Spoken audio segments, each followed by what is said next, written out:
Let's have a listen to some of what you've been saying this morning, actually, because these people at Manchester Piccadilly had rather mixed views on whether it was needed or not. I think we need evidence that it was creating jobs for the North West, for people living here, able to get there.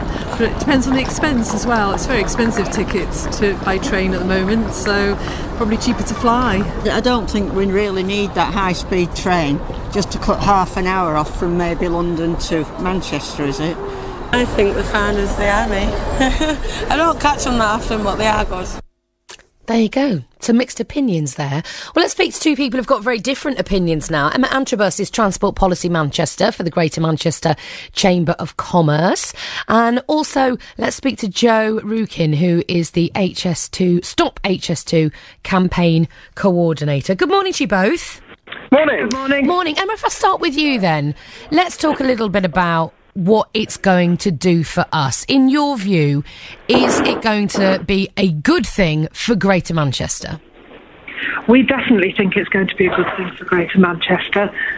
We see it bringing significant economic impacts, increasing the productivity and creating jobs, and actually boosting Greater Manchester, get direct connectivity to mainland Europe via rail. I heard one of the people that was speaking at Piccadilly Station saying it'd be easier to fly. Well, actually, the environmental impacts of that are not helpful, are they?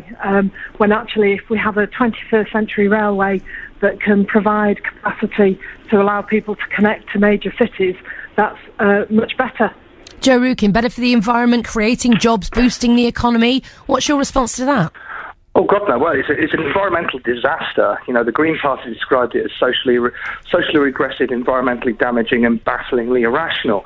In terms of the jobs figures, basically what you found is a load of figures have been cooked up by people who are lobbying for HS2. In fact, were lobbying for HS2 before the government even decided to go ahead with it.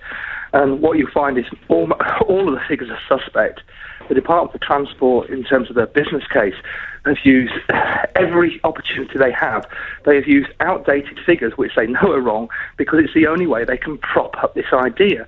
The problem is that what we really need is local, integrated, sustainable transport solutions. And what this is it's blowing 36 billion when you include the actual trains on what is essentially a fast train for fat cats, which the rest of us will have to subsidise. There's a question there, isn't there? I mean, you said great things like it will boost our economy and prosperity. How exactly will it do that? Well, it's about connectivity. It's not just one fast train for fat cats.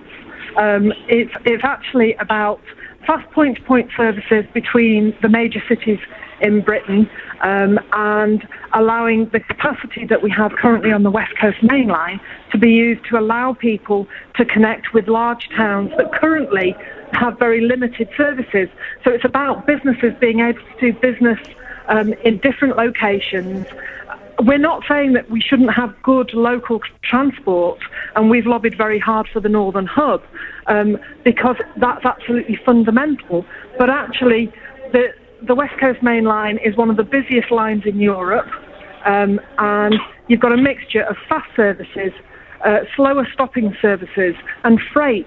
Now, the ability to increase the capacity for freight means that we can take lorries off the motorways, which are already over capacity, highly congested, and cause damage to the environment, and allow people choices about how they travel and where they can travel to directly. It's freeing up the motorways, Joe, and giving us choices. Well, this idea that the West Coast Main Line is capacity is absolute rubbish, because Arriva have just submitted a plan for an open access franchise. They clearly think you can get more trains on the West Coast Main Line. But this is one of the insane arguments. We're gonna free up capacity for freight by spending 36 billion quid on a railway line that doesn't take freight at all, and saying it's for freight, it's to get lorries off the road. And to be perfectly honest, what the big effect there will be, with obviously Network Rail are putting up the charges for freight, and that's going to keep freight off the rails, the same way that the ticket prices are what's keeping passengers off the rails as well. And you've got to imagine, you've seen the eye-watering rises in fares recently, and how much is HS2 going to cost? A lot more. Joe, it's going to be a premium service. I want to ask you, Joe, about jobs, though. We're talking 30,000 jobs during the construction of this line in Greater Manchester. Bearing in mind our employment figures aren't looking too great at the moment. We are, in a very difficult situation here. Then 3,000 jobs once it's actually up and running. Surely you can't argue with bringing that sort of employment to an area? Well, no, the construction jobs will be all over the place, and obviously they will be temporary. You're talking 3,000 jobs permanent, spending £36 billion for 3,000 jobs. And of course, those 3,000 jobs are going to be jobs in a new shopping centre, i.e. the new station. Look at St Pancras. That's what you're going to end up with. You're just going to end up with a new big shopping centre, which is going to suck economic activity away from other parts of the city centre. And in terms of sucking activity away, it's not about connecting cities, it's about getting to London. It's basically waving a white flag saying that we have a service sector economy based on the financial services industry, and that's the way it's always going to be. We've just got to get more and more people to London. If you want to develop the regions, if you want to address the north-south divide, invest in Manchester or Leeds or wherever. You don't make it quicker to London. It's the very, very last thing that you want to do. And the economists and the academics agree with that point. It's not to cure the north-south divide. It's going to do anything but. It's going to make things more London-centric. And it's not even going to boost the economy. The Transport Planning Society wrote to the government last week, 32 academics, saying this is not going to boost the economy.